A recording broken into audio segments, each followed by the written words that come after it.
Wolfless Omega carried a poisoned wolf.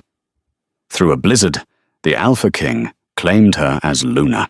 "If you die on this sled, Wolf, I am absolutely leaving you for the crows. Do you hear me? I am not hauling 180 pounds of dead weight just to be polite." Novella Thornlake spat the words into the howling wind, her voice barely a scratch against the roaring throat of the blizzard. The massive beast strapped to her makeshift travois didn't twitch. His breathing was a wet, rattling rasp that sounded too much like a death knell. "Great conversationalist, aren't you?" she muttered, leaning her entire body weight into the leather harness, digging into her chest. "Just my type. Tall, dark, and comatose." The Frostlands didn't forgive weakness. It was a simple, brutal law, written in the ice that coated the trees and the bones buried beneath the permafrost. Novella knew this law better than anyone. As a Wolfless, an Omega, born without a spirit animal, a hollow vessel in a world of shifters, she was considered the ultimate weakness. She had spent 22 years proving the law wrong by simply refusing to die. The storm, known locally as the White Death, had descended with supernatural speed. Novella had been checking her snare lines near the Whispering Ridge when the sky turned the color of a bruised plum and the temperature plummeted. She should have turned back immediately. She should have burrowed into her hidden root cellar and waited it out. But she had smelled it, the distinct copper tang of blood cutting through the sterile scent of ice. Curiosity was a dangerous trait for an Omega, but it was the only reason she had found him. He was massive. Even in her limited experience with the high-born shifters of the capital, she knew this wolf was an anomaly.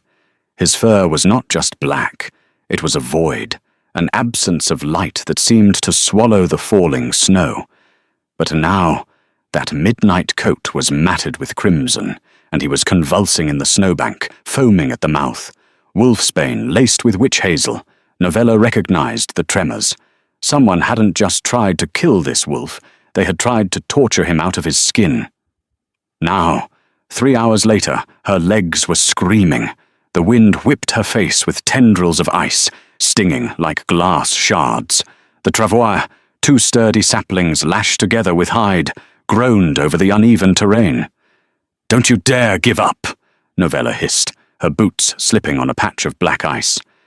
She fell to one knee, a cry of pain tearing from her throat, but she didn't let go of the harness.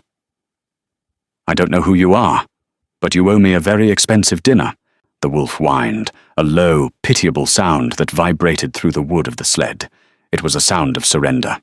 "No," she commanded, forcing herself back up. Her muscles burned with lactic acid. "We are 5 minutes from the ravine. My cabin is just past the ridge. You hold on, or I swear by the old gods I will turn you into a rug." It was a bluff. She had never killed anything larger than a rabbit.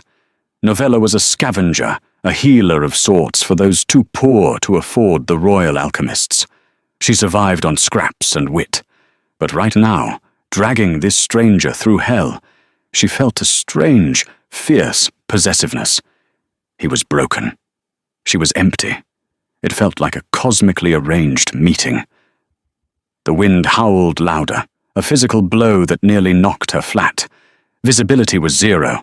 She was navigating by memory and the feel of the terrain beneath her soles.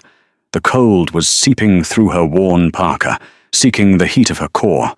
"Almost there," she gasped, her breath freezing on her scarf. Suddenly, the wolf seized. The massive body thrashed against the bindings, nearly tipping the sled. Novella dropped the harness and scrambled back, falling onto the snow next to him. Hey, stop it!" She grabbed his muzzle with her bare hands, ignoring the biting cold. His eyes were rolled back, showing the whites, and black veins were pulsing visibly beneath the fur of his neck. The poison was peaking. Novella ripped a pouch from her belt. It contained a paste of crushed star moss and charcoal, a crude absorbent she used for food poisoning.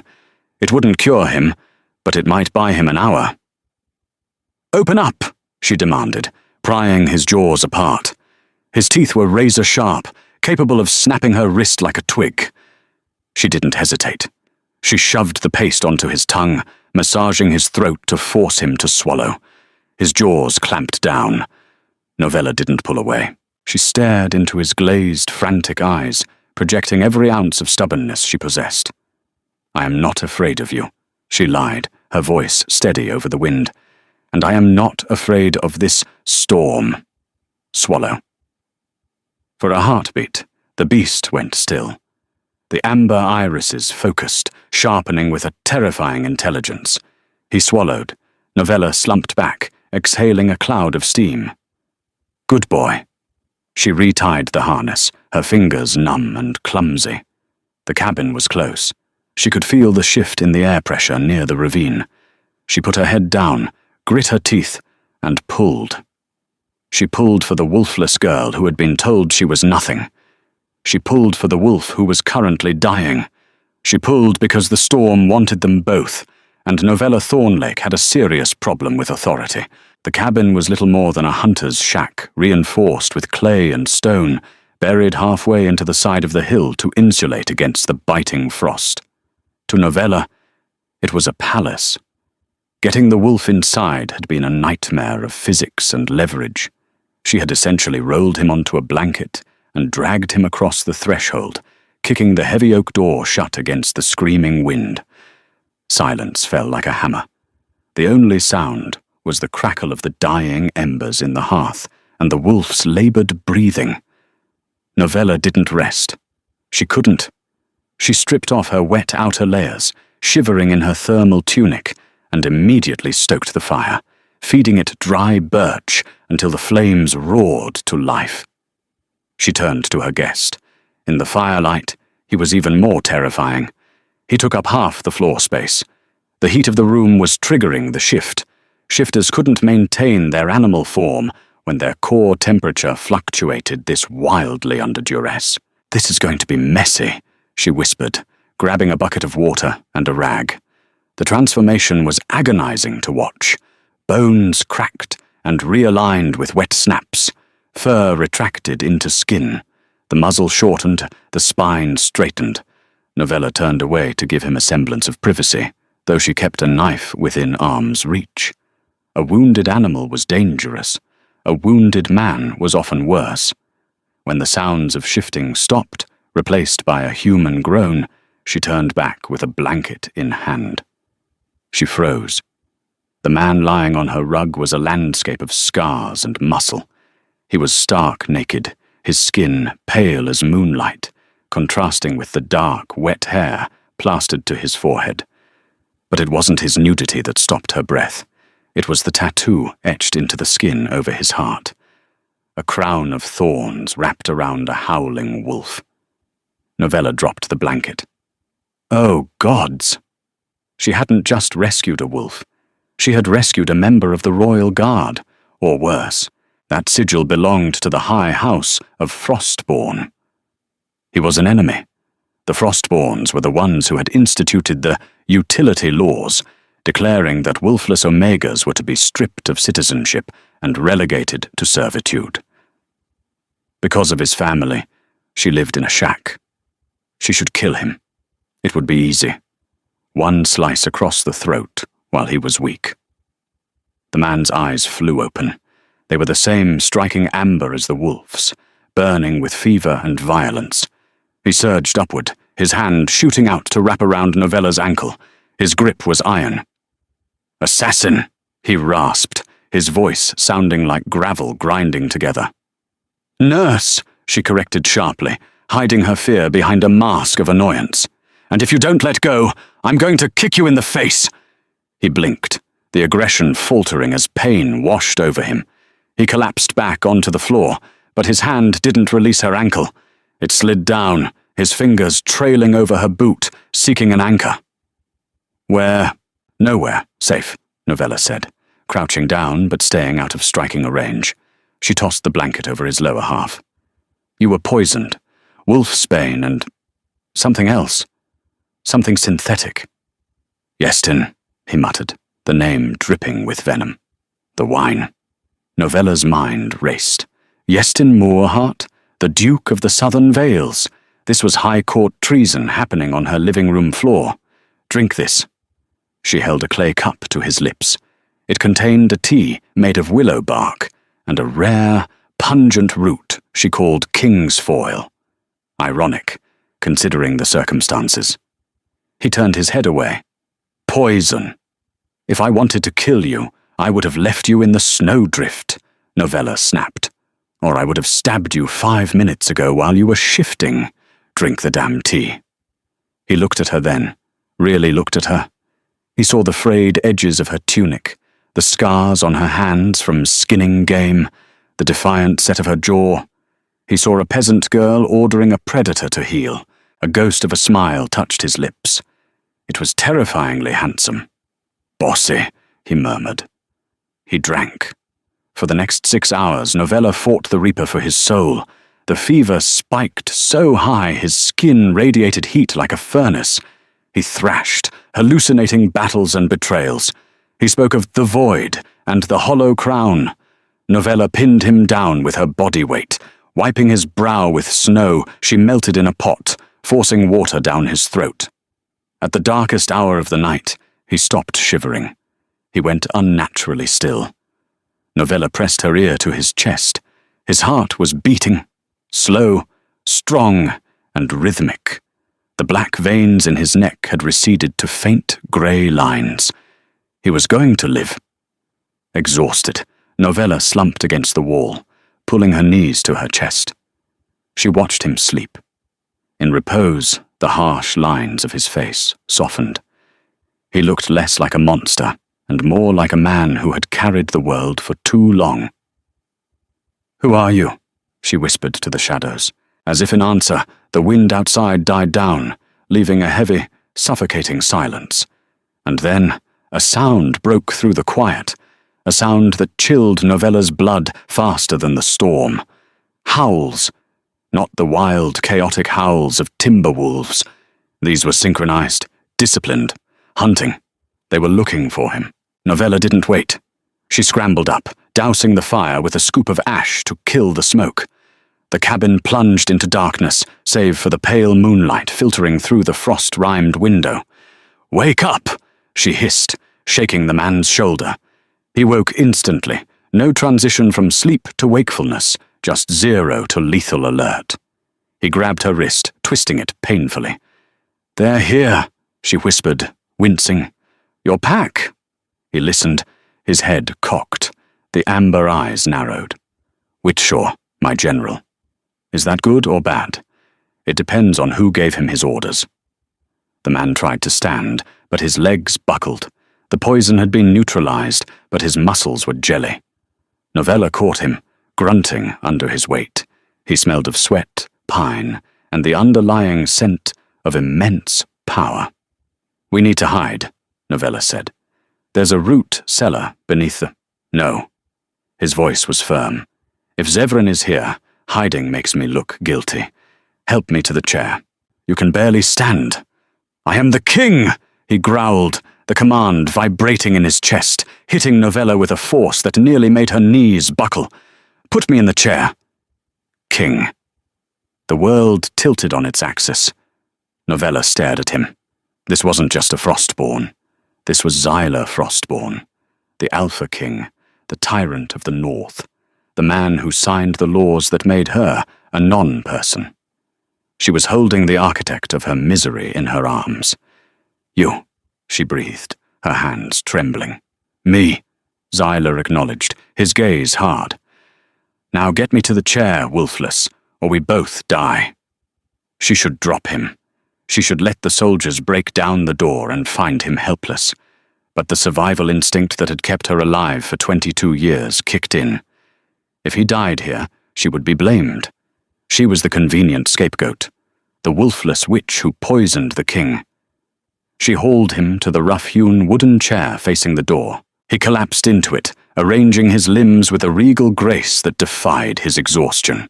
He pulled the blanket over his lap, hiding his nudity, and rested his hands on the armrests. "Open the door," he commanded. "They'll kill me," she said, backing away. "Not if you stand behind me." Before she could argue, The heavy oak door exploded inward. Splinters rained across the room. Novella screamed, diving behind Zyla's chair. 3 massive wolves barreled into the room, shifting mid-air into armored warriors.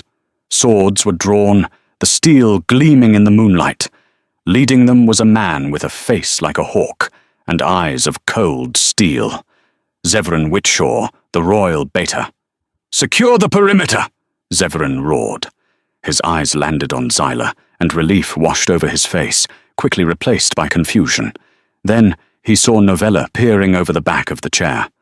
The look of disgust on Zevran's face was visceral. "A null? You found shelter with a null, sire?" Zevran stepped forward, raising his blade toward Novella. "Step away from the king, filth. If you have touched him with your cursed hands—" "She carried me," Zyla said. His voice was quiet, but it stopped Zevran dead in his tracks. "Sire, I was poisoned. Moorhart's vintage," Zyla said, his fingers gripping the armrest until the wood creaked. "She dragged me through the White Death. She purged the toxin." Zevran lowered his sword an inch, looking from the king to the trembling Omega. "She is a wolfless, sire. It is illegal for her to even be in your presence without a collar. She likely poisoned you herself to play the hero." "She saved me!" Zyla roared. The effort cost him. He coughed, clutching his chest.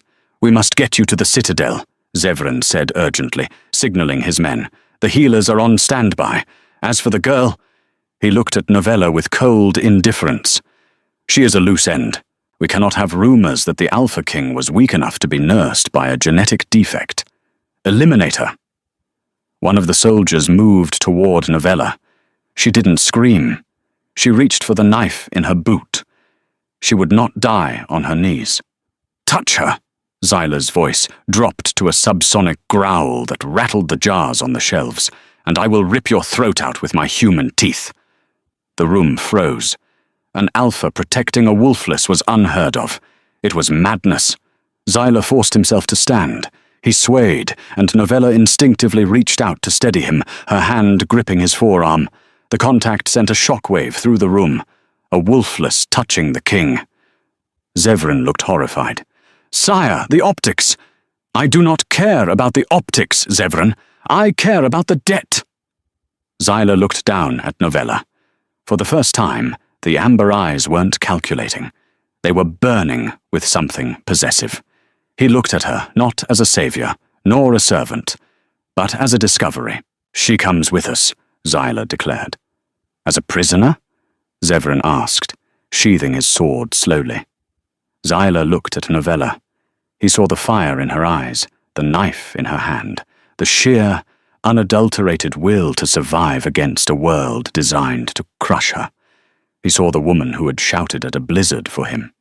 "No," Zyla said, and a dark, terrifying smile touched his lips. "She enters the citadel under my protection." He leaned down, his lips brushing her ear, his voice a secret just for her. "You dragged me to hell and back, Novella. Now let's see if you can survive my court." He straightened, addressing his beta with a tone of finality that rang like a bell. "Prepare the carriage. The king is returning, and he is bringing his Luna." Silence, absolute and suffocating, filled the shack. Zevran's jaw dropped. Novella stopped breathing. "Sire," Zevran whispered, "you cannot claim a wolfless. It is monstrous." "Then let them call me a monster," Zyla said, leaning heavily on Novella, his weight a promise and a burden. "Move." As they stepped out into the dying storm, Novella looked up at the man who had just painted a target on her back the size of the kingdom. She had saved his life. In return, he had just handed her a death sentence wrapped in a title. She was the Luna of the Frostborn. And she didn't even have a wolf to howl with. The carriage that arrived to transport them to the ice citadel was not a carriage at all. It was a fortress on wheels, pulled by 6 dire elk, with antlers spanning 6 feet across. Inside, the air was thick with tension, smelling of crushed velvet, stale blood, and the ozone scent of suppressed magic. Novella sat on the edge of the plush leather seat, her knees pressed together, her hands gripping the edges of her worn tunic. Across from her, King Xyler Frostborn sat with his eyes closed, his head leaning back against the squabs. Even in exhaustion, he radiated a terrifying kind of gravity. His chest rose and fell in a slow, controlled rhythm, a testament to the discipline keeping him conscious. Next to the door sat Zevran Witshaw, the royal beta. His hand never left the hilt of his sword, and his gaze never left Novella. It was a look of pure, unadulterated loathing. To him, she was not a savior. She was a bacteria that had somehow infected the host. "Stop staring at me," Novella said, her voice raspy from the dry heat of the carriage. "I didn't ask to be here." "If you had any honor, you would have refused him," Zevran said, his voice a low growl. "You are bringing shame to the House of Frostborn. A wolfless Luna? It is blasphemy." "Zevran," Xyler said without opening his eyes. The single word was a whip crack. The beta clamped his mouth shut, though his jaw muscles feathered with tension. "The laws you uphold say I am nothing," Novella said, a spark of anger cutting through her fear. "They say I am a utility, a tool. Well, your king was broken, and this tool fixed him. If that's blasphemy, then your religion is stupid." Xyler's lips quirked upward, the ghost of a smile returning. He opened one eye, the amber iris glowing in the dim light. "She has teeth, Zevran. You would do well to remember that." The carriage shuddered as it hit the smooth, paved roads of the capital. Novella risked a glance out the window. The ice citadel rose from the frozen tundra like a jagged black tooth. It was a monstrosity of obsidian and enchanted ice, towering into the storm clouds. It was beautiful, oppressive, and utterly alien to a girl who had spent her life in a mud-walled shack. When they arrived, the courtyard was swarming with guards. Novella expected to be thrown into a dungeon. Instead, Xyler gripped her arm the moment the door opened. "Do not let go," he murmured, his voice tight with pain. "Walk beside me, not behind. Beside." Stepping out was like stepping onto a stage. Hundreds of eyes, servants, guards, courtiers, fixed upon them. A ripple of shock went through the crowd as they saw the Alpha King, pale and blooded, leaning heavily on a woman in rags, a woman with no scent. "The king returns!" Zevran bellowed, trying to salvage the moment. Xyler ignored the fanfare. He marched Novella through the massive double doors, through the Hall of Echoes, and straight toward the royal wing. Every step was a battle. Novella could feel the tremors in his arm, the heat radiating from his skin. He was running on fumes. They reached a set of mahogany doors guarded by elite sentinels. Xyler shoved them open and collapsed onto a sprawling fur rug the moment they were inside. "Get the healers!" Zevran shouted from the hallway. "No!" Xyler rolled onto his back, gasping. "No healers. Not yet. They answer to the council, and the council answers to money." He looked at Novella, his eyes desperate. "Lock the door." Novella didn't hesitate.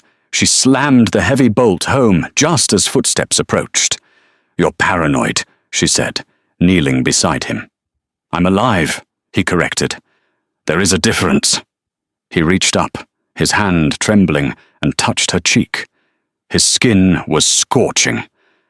"They will try to separate us. They will take you to the preparation chambers. They will try to scrub the peasant off you. Do not let them break you. I've survived winters with no fire and summers with no water," Novella said, checking his pulse. "I can handle a bath." Xyler gripped her chin, forcing her to look at him.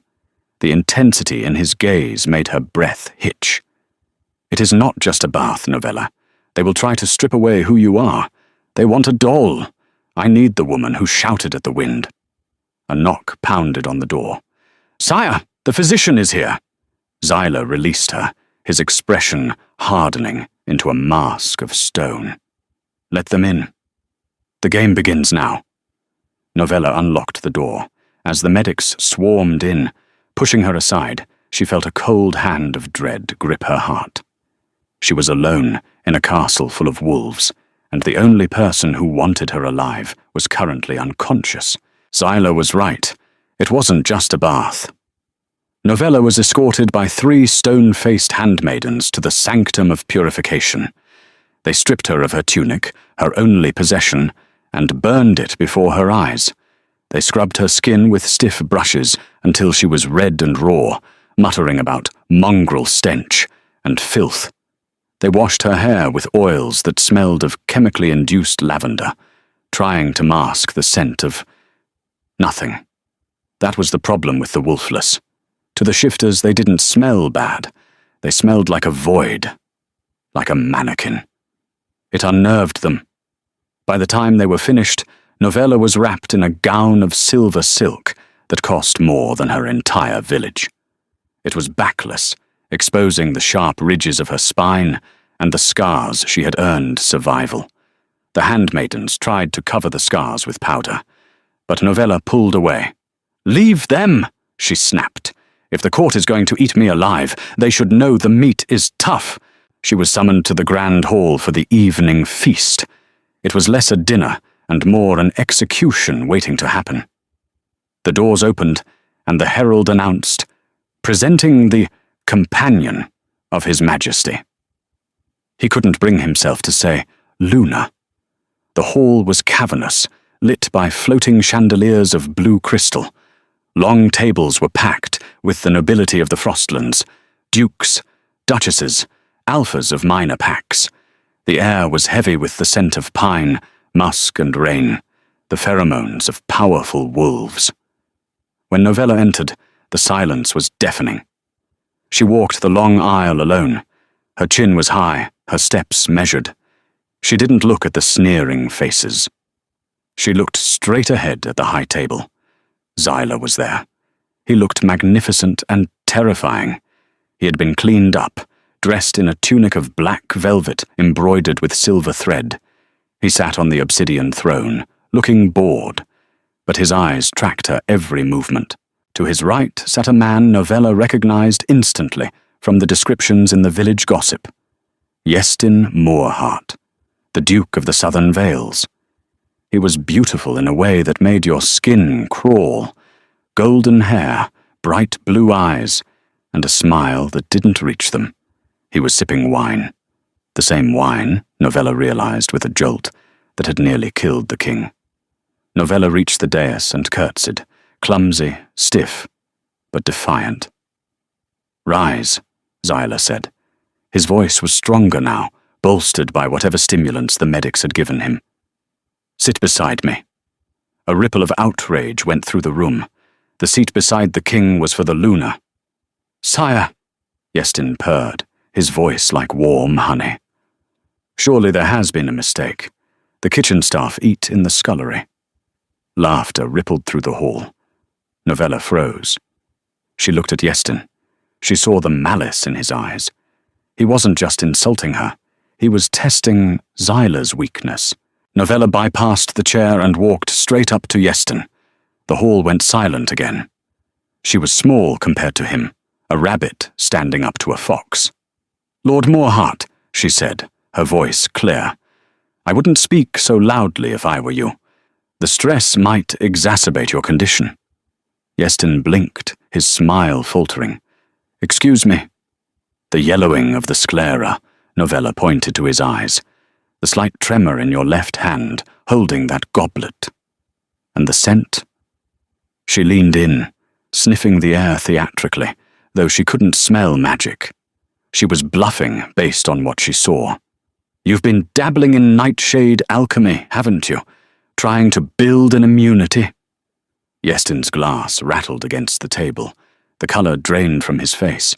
Nightshade was a restricted substance, often used by assassins to inoculate themselves before handling poisons.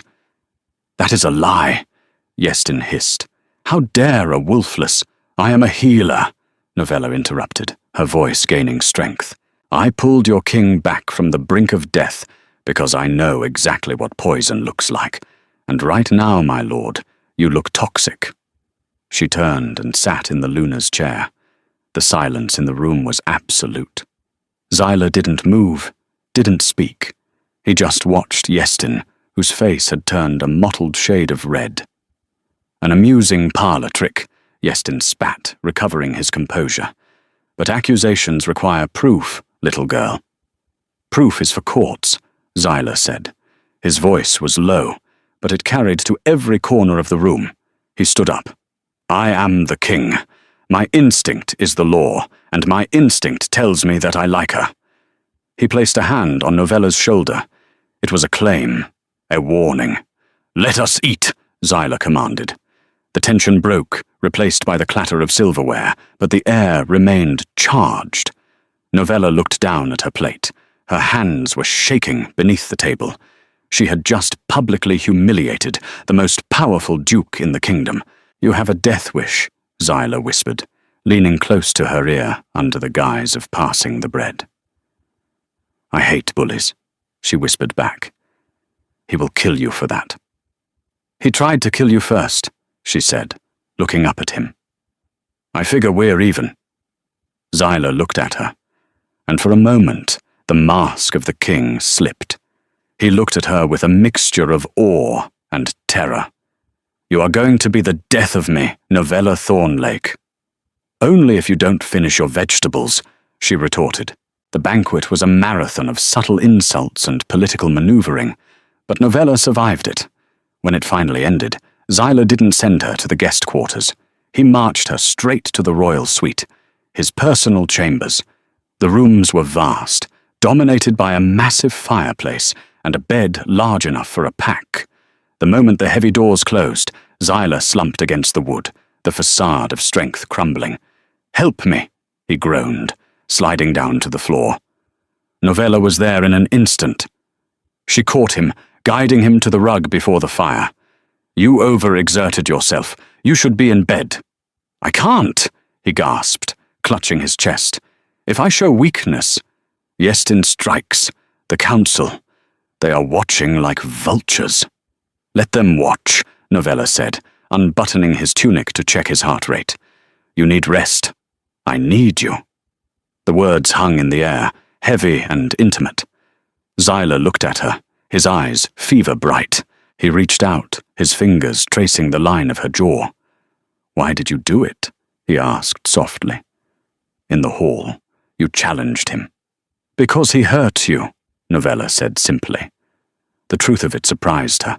She didn't know this man, not really, but seeing him in pain triggered a fierce protectiveness she couldn't explain. "And because he looked at me like I was dirt." "You are not dirt," Zyla whispered. "You are the only real thing in this entire castle." He pulled her closer. The heat radiating from him was intoxicating. Novella's hands rested on his bare chest, feeling the steady thrum of his heart, the heart she had restarted. "Zyla," she warned, "you're delirious." "I am perfectly lucid," he murmured, leaning in. His lips brushed hers, tentative, questioning. It wasn't a demanding kiss, it was a plea. Novella hesitated. This was the king, this was the enemy, but he was also the man who had stood between her and a sword. She closed her eyes and kissed him back. It was like touching a live wire. The kiss deepened, hungry and desperate. For a moment, there was no blizzard, no poison, no politics. Just the fire and the man who tasted like winter and blood. A sharp crack echoed through the room. They broke apart instantly. Novella scrambled back, her heart hammering. The sound had come from the window. A small, jagged hole had appeared in the reinforced glass. On the floor, embedded in the stone, just inches from where Zyla's head had been, was a bolt. A crossbow bolt, made of black silver. "Down!" Zyla roared, tackling Novella to the floor. He shielded her body with his, a low growl rumbling in his chest. They waited, frozen, for a second shot. None came. "An assassin?" Novella whispered, shaking. Zyla reached out and pulled the bolt from the floor. He examined the tip. It wasn't coated in poison this time. It was wrapped in a small scroll. He unfurled it. Novella peered over his shoulder. The message was written in blood. The Wolfless cannot hold the crown. Surrender her, or the pack will feed. Xyla crushed the note in his fist. His face transformed. The lover was gone. The Killer King had returned. "They think they can threaten me in my own bedroom," he snarled. "They aren't threatening you," Novella said, her voice trembling but clear. "They're threatening me." "It is the same thing," Xyla vowed, pulling her to her feet. He went to the wall and pulled a hidden lever. A panel slid open to reveal a rack of weapons. He grabbed a broadsword and tossed a sleek, silver dagger to Novella. She caught it, the metal cold against her palm. "What is this?" "If you are going to be my Luna," Xyla said, his eyes burning with a dark, terrifying promise, "you need to stop acting like a healer and start thinking like a hunter." Yestin didn't act alone. That bolt came from the inner courtyard. Someone let the assassin in. "Who?" "Someone close," Xyla said. "Someone with a key." He walked to the window, staring out at the storm that raged eternally around the citadel. "We are going to find them, Novella. And when we do—" He turned back to her, and the look in his eyes sent a shiver down her spine that had nothing to do with the cold. "We are going to make them wish they had died in the blizzard." Novella gripped the dagger. She looked at the note on the floor, then at the man who was ready to burn the world for her. She was trapped. Trapped in a castle of ice, hunted by wolves, and falling in love with a monster. "Okay," she whispered. "Teach me how to use this." The crossbow bolt still lay on the obsidian table, a grim centerpiece to a war council that had been running in circles for 72 hours. The royal suite, usually a place of luxury, had been transformed into a tactical bunker. Maps of the ice citadel were plastered over the velvet wallpaper, pinned with daggers and quill tips. The air was thick with the scent of stale coffee and the ozone tang of suppressed aggression. King Xyla Frostborn had not slept. The fever from the poison was gone, but in its place was a cold, predatory focus that was infinitely more terrifying. He paced the length of the room, his movements sharp and agitated, like a caged tiger waiting for the keeper to make a mistake. Novella sat at the table, her hands stained with ink. She had been mapping out patrol routes, cross-referencing shift changes with the timing of the assassination attempt. She looked up as Xyla slammed his hand against a schematic of the ventilation shafts. "We cannot trust the guard," Xyla snarled, his voice rough with exhaustion. "The bolt came from the inner sanctum. That isn't just a breach, it's an invitation. Yestin has turned someone inside the perimeter, someone with high-level clearance." "Or," Novella said, her voice calm in the center of his storm, "someone was threatened, coerced. Loyalty is strong, Xyla, but fear is stronger." She picked up the silver dagger he had given her, testing the edge against her thumb. It was a nervous habit she had developed in the last few days. Zevran Witshaw stood by the heavy oak doors, his arms crossed over his chest. The royal beta had been unusually silent since the attack. He watched Novella with a complex expression, suspicion warring with a grudging, baffled respect. She hadn't fled when the bolt struck. She hadn't cowered or begged for a carriage to the border. Instead, she had armed herself and gone to work. To a wolf who valued strength above all else, Novella's resilience was a confusing variable. "Adrian Goldheart," Zevran spoke suddenly, the name dropping into the silence like a stone. Xyla stopped pacing. He turned slowly, his amber eyes narrowing. "The captain of the Western Watch? He has served my family since he was a pup. He taught me how to hold a sword." "He has a sister," Zevran said, his gaze dropping to the floor. "Merelda. She is wolfless. She vanished 2 weeks ago from the lower ward. We assumed she had run off with a trader, but Yestin has been acquiring leverage. We found records of a carriage leaving the Goldheart estate at midnight, heading for the old alchemy labs. Novella felt a chill that had nothing to do with the drafty castle. He's kidnapping the Wolfless? Why? We have no magic. We have no shifts. We are useless to someone like Yestin. To experiment, Zyla growled, the temperature in the room dropping noticeably. Frost began to creep across the window pane. Yestin has always been obsessed with the biology of the bond. He believes the Wolfless are a genetic mistake that can be cured or exploited. If he is taking them, he is looking for a biological weapon. A way to break us. We have to find them, Novella said, standing up. Her chair scraped loudly against the stone floor. If Adrian is the traitor, he knows where Yestin is holding them. He's the key. Adrian is currently overseeing the supply run in the lower ward, Zevran said, shaking his head. But the area is swarming with Yestin's private militia. They are claiming it's a security exercise for the upcoming solstice ball. No wolf can get close without being smelled a mile away. If we send a squad, they'll kill the hostages before we breach the door. Zyla slammed his fist onto the table, cracking the wood.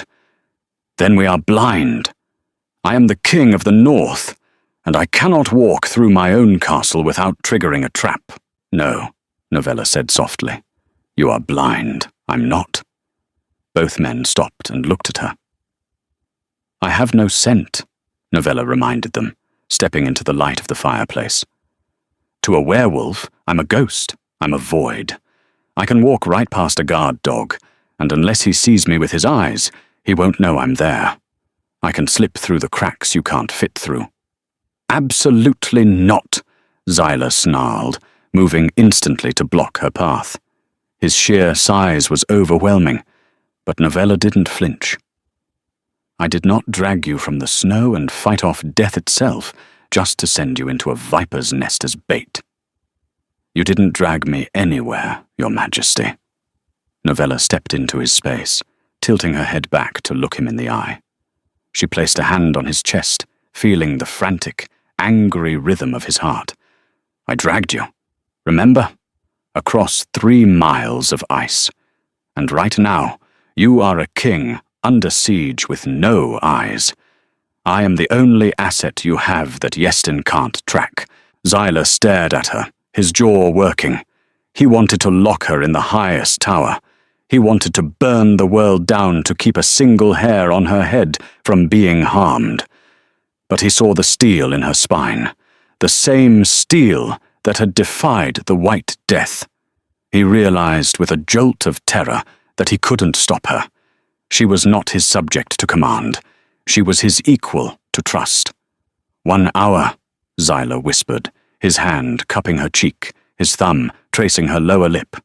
If you are not back in 1 hour, I will tear the lower ward apart, brick by brick. I will unleash every soldier I have, and I will not care who sees the monster. Deal, Novella said, her voice steady, though her heart was hammering. Zevran stepped forward, unclasping his heavy, fur-lined cloak. Take this. It is treated with scent-masking oils, pine and ash. It will hide the smell of the lavender soap the handmaidens used on you. It will make you smell like a shadow. Novella took the cloak, surprised by the weight of it. She looked at the beta who had wanted her executed days ago. Bring them home, Zevran said gruffly, looking away. And try not to die. The king would be unbearable. Novella slipped into the shadows of the citadel, her heart beating a frantic rhythm against her ribs. The lower ward was a labyrinth of steam tunnels, servant quarters, and storage vaults, a city beneath the city. She moved like smoke. The cloak Zevran gave her was heavy, but it blended perfectly with the gloom. She stuck to the walls, her soft-soled boots making no sound on the damp stone. She passed patrols of Yestin's men, hulking brutes with yellow eyes and drawn swords. She held her breath as they passed inches from her, their noses twitching, sensing nothing but the damp cold and the smell of ash. The power of being unnoticed was intoxicating. For her entire life, her lack of a wolf had been a curse. a mark of shame that made her invisible to society. Now, it was her superpower. She found Adrian Goldheart in the back of a vast supply warehouse, hidden behind crates of winter grain. The captain of the Western Watch looked nothing like the proud warrior Xyla had described. He was pacing, his uniform disheveled, his eyes wild and bloodshot. He was muttering to himself, tearing up documents and feeding them into a small brazier. Novella didn't announce herself. She used the noise of the burning paper to mask her approach. She stepped out of the shadows and pressed the tip of her silver dagger to his kidney. "Don't turn around," she hissed, her voice low and dangerous, "and don't reach for your sword, or you'll be bleeding out before you hit the floor." Adrian froze, his hands hovering over the fire. "Who? I am the Luna," she said, the title tasting strange but powerful on her tongue. "Tell me where Yestin is keeping your sister. Tell me where the Wolfless are, or I let the king loose on you." "Merelda," Adrian's voice broke, a sob tearing from his throat. He slumped, not trying to fight. He promised he wouldn't hurt her if I just left the door open. He said he just needed samples. "Where is she, Adrian?" "The alchemy labs beneath the South Tower," Adrian stammered, shaking violently. "But you can't go there. It's too late. He's not just experimenting. He's harvesting." "Harvesting what?" "Adrenaline." "Fear," Adrian whispered. "He's draining them to make a serum." "There is always a choice," Novella said coldly, though she felt sick to her stomach. "Go to the king, confess. It's the only way you survive the night." She reversed the dagger and struck him hard behind the ear with the heavy hilt, a trick she'd learned from a tavern brawl in her village. Adrian crumpled to the floor, unconscious. Novella turned to leave, needing to get this information to Xyla immediately, but she paused. Pinned to the crates Adrian had been guarding were detailed schematics. She squinted at them in the dim light of the brazier. They weren't just maps of the prison. They were diagrams of the Citadel's central ventilation system, and attached to the diagrams were crates filled with vials of a glowing, viscous green liquid. She picked one up. The label was handwritten in Yestin's elegant script. "Concentrate 49, Feral Aerosol." It wasn't just a coup. Yestin wasn't trying to replace the king. He was trying to break the entire species. He was going to gas the castle during the solstice ball, driving every shifter into a permanent, mindless killing frenzy. He would reduce the sophisticated court of Frostborn into a pack of rabid animals, and then he would rule over the ruins. Novella grabbed the vials and the maps, shoving them into her tunic. She had to run, she had to scream. But as she turned, a shadow detached itself from the darkness behind her. A heavy hand, smelling of expensive cologne and rot, clamped over her mouth. "I told you she was clever," a silky voice whispered in her ear, sending ice into her veins. Novella struggled, kicking out, but the grip was immovable. Yestin Moorhart stepped into her view, smiling his terrible dead smile. He wasn't alone. 6 of his elite guards emerged from the gloom, surrounding her. "Hello, little ghost," Yestin purred, tightening his grip until her jaw creaked. "You're just in time for the main event. I was wondering who Xyla would send. I must say, sending his pet was a bold move." He plucked the vial from her hand. "Careful with that. It's very volatile, just like you." Novella woke to the sound of screaming. She was bound to a high-backed iron chair in the center of the grand ballroom.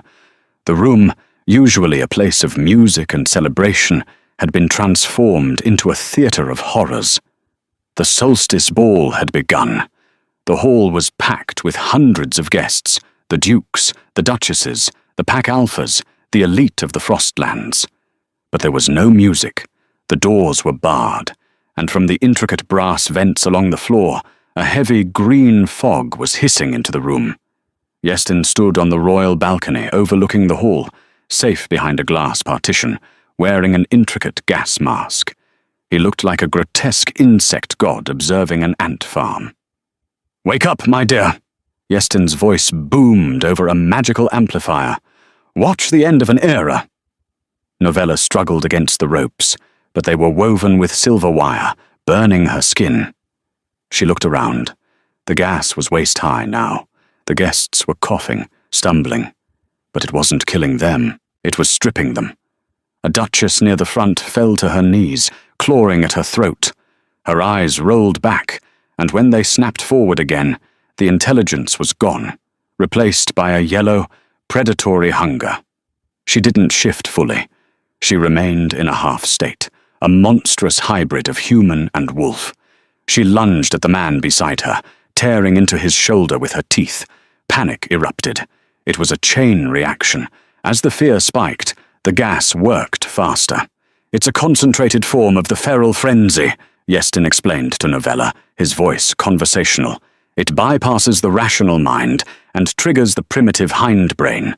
No logic, no loyalty, only hunger and dominance. This is what they are, Novella, underneath the velvet and the crowns. Beasts." "You're insane!" Novella screamed, the sound raw in her throat. "You're destroying your own people." "I am purifying them," Yestin shouted back. "And when the dust settles, I will be the only one with the antidote. I will be the shepherd to a nation of wolves." "Where is he?" Novella screamed, tears streaming down her face as she watched the carnage below. "Where is Zyla?" "Oh, he's here." Yestin pointed to the far end of the hall. "He's late, but he loves a dramatic entrance." The massive double doors groaned under an immense impact. Wood splintered. The iron hinges shrieked. "He's coming for you." Yestin laughed, a cold, jagged sound. "But by the time he breathes this air, he won't know you. He will tear you apart, Novella. And that will be the poetic end of the legend of the Luna, eaten by her own king." The doors exploded inward, sending shards of oak flying like shrapnel. Zyla charged in. He was fully shifted, a massive, terrifying shadow of black fur and muscle, larger than any wolf in the room. Zevran was beside him in wolf form, flanked by the loyal remnants of the guard. They were a wedge of disciplined fury, ready to save the court. Then they hit the wall of gas. Novella watched in horror as Zyla faltered mid-stride. He skidded across the marble floor, shaking his huge head. He sneezed, snarling, trying to shake the fog from his senses. But the gas was potent. The intelligence in his amber eyes began to flicker and die. The tactical awareness vanished, replaced by a red, blood-mad haze. His fur bristled, doubling his size. "Zyla!" Novella screamed, straining against her bonds. The sound of her voice seemed to confuse him. He whipped his head toward her, baring fangs that dripped with foam. He didn't see his mate. He didn't see the woman who had saved him. He saw movement. He saw prey. Yestin cackled from the balcony. "Kill her, king of beasts! Show them what you really are! Show her that nature always wins!" Zyla charged. He covered the distance in seconds, a blur of lethal intent. The other wolves scattered before him, sensing an alpha in peak rage. Novella didn't close her eyes. She didn't look away. She stopped struggling. Panic would only trigger his prey, drive further. She forced her breathing to slow, forced her heart to stop frantic drumming. She looked straight at the monster rushing to kill her. "Zyla," she said, her voice dropping to a calm, commanding register that cut through the screams of the dying court. "Heal!" The command was swallowed by the roar of the chaos, but Zyla slowed. He didn't stop, but he hesitated. He slammed into the chair, his momentum knocking it backward, but he didn't bite. He loomed over her, his hot breath washing over her face, smelling of blood and ozone. He growled, a sound that vibrated in her very bones, his jaws snapping inches from her throat. "I know you," Novella whispered, leaning her forehead against his wet, matted snout. She ignored the razor-sharp teeth. She ignored the monster. "You are not a beast. You are a man who loves winter. You are the king who was carried. Come back to me." Zyla trembled. His whole body shook, as the chemical imperative to kill fought against the soul-deep bond he had forged in the snow. The red in his eyes fought with the amber. "Look at me," she commanded, pouring every ounce of her will into him. "I am your Luna, and I am telling you to stop." On the balcony, Yestin stopped laughing. He pounded on the glass. "Kill her! Why aren't you killing her? It's impossible!" Novella saw the movement. She looked up and saw the vial of blue liquid, the antidote attached to Yestin's belt. She couldn't fight Yestin. She was tied to a chair. But she had a weapon, the most dangerous weapon in the room. "Zyla," she whispered, shifting her gaze to the balcony. "The man up there. He hurt me." The words cut through the feral haze like a diamond knife. Hurt her. Zyla's head snapped up toward the balcony, his ears flattened. The growl that tore from his throat wasn't the sound of a mindless beast. It was the sound of a vengeful god. He didn't use the stairs. He launched himself off a marble pillar, claws digging into the stone, scrambling up the vertical wall with defying physics. He was a black thunderbolt fueled by pure, protective rage. Yestin scrambled back, fumbling for his sword, but it was too late. Zyla crested the balcony railing, shattering the glass partition. Novella didn't watch the end of Yestin Moorhart. The sounds were enough, a wet crunch, a terrified scream that was cut short, and then silence from the balcony. Moments later, a blue mist began to rain down from the ceiling vents. Zyla had smashed the antidote into the ventilation system. The effect was immediate. The growling in the hall subsided. Wolves collapsed, shifting back into naked, confused humans. The madness receded like a tide. Zyla, human again, but naked, and covered in blood that wasn't his, dropped from the balcony. He stumbled toward Novella, his legs shaking. He didn't say a word. He slashed her ropes with a single swipe of his remaining claw, then collapsed into her arms. He buried his face in her neck, shivering violently. He choked out, his voice broken. "I almost tore you apart. I wanted to. The gas. It made me want to." "Shh," Novella rocked him, ignoring the carnage around them, ignoring the stares of the recovering court. She ran her fingers through his blood-matted hair. "I'm here. I'm safe. We survived. You came back." Zevran limped over, clutching a nasty wound in his side. He looked at the dead body of Yestin hanging from the balcony, then at the Wolfless girl holding the Alpha King together in the center of the slaughterhouse. Slowly, painfully, Zevran went to one knee. He bowed his head low, exposing his neck in ultimate submission. "My queen," he rasped. One by one, the surviving wolves, shaking off the madness and realizing who had truly saved them, looked at the woman who had not flinched. They knelt. Novella looked out over the sea of bowed heads. She didn't feel like a queen. She just felt tired. But she held Zyla tighter, knowing that the real work was just beginning. The thaw came 2 weeks later. The ice citadel was still repairing the damage from the night of red snow, but the atmosphere had changed. The fear was gone, replaced by a strange, tentative hope.